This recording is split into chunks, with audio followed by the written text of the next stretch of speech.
Hey, what's going on, guys? So for today, I will show you how you can send email to multiple recipients individually so you can avoid getting group replies. So this will be quick and easy, so let's start. So first, let's log into your Gmail account and go to Compose. And here, instead of writing to, let's click on BCC. Now, let's type the recipient's name. So I will use this one.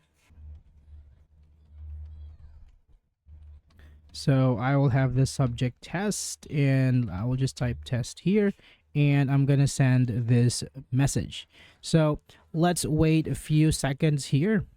Now let's check the email, and here we can see this email. Let's open this up, and here we notice that we only have the BCC. Now this is going to avoid having group replies. So that's it for this video, guys. Thank you so much for watching, and I will see you on the next one.